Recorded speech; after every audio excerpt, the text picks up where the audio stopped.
నీ జీవితంలో దేవుడు కార్యం చేయాలి అని అంటే నువ్వు ఫస్ట్ దేవుని మార్గాల్లో కరెక్ట్గా రావాలి. ఒక కార్ని మనము రివర్స్తో నడిపామనుకోండి, ఏమవుతుంది? ఎంత దూరం నడపగలం, ఎంత స్పీడ్లో నడపగలం. ఒకవేళ స్పీడ్గా నడిపామనుకోండి రివర్స్లో, ఏమవుతుంది? భయంకరమైన యాక్సిడెంట్స్ జరుగుతాయి.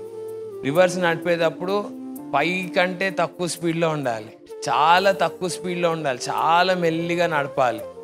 ఎందుకంటే వెనకాల ఏముందో ఏమో మనకి ఎదురుగుండా ఉంటే కనబడింది, వెనకాల పక్కన ఏముందో ఆ కింద ఏముందో మనకు తెలీదు.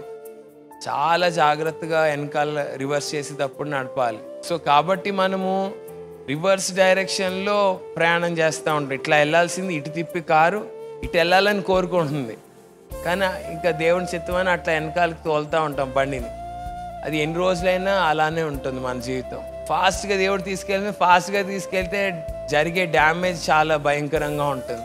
దేవుని కార్యాలు ఎందుకు జరగట్లేదు అని ఆలోచన చేస్తే, దేవుని కార్యాలు జరగకపోవటానికి గల కారణం ఏంటంటే నేనే. మీ జీవితంలో జరగకపోతే మీరే, దాంట్లో ఏం సందేహం లేదు.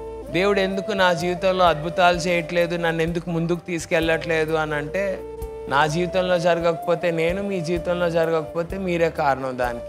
ఎందుకంటే దేవుని వైపు తిరగకుండా మనం లోకం వైపు తిరిగి దేవుడు కార్యాలు చేయాలని ఆలోచన చేస్తున్నాం.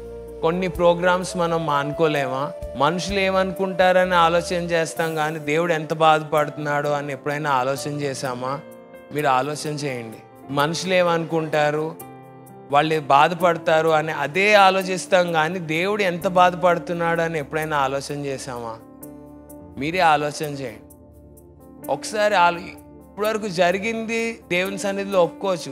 ఈ రోజైనా తీర్మానం చేసుకోండి, విగ్రహారాధన జరిగే స్థలాల్లో ఆ సమయాల్లో నేను ఉండకూడదు అని మీరు ఖచ్చితంగా తీర్మానం చేసుకోండి. దేవుడు మీ జీవితాల్లో గొప్ప కార్యాలు చేస్తాడు.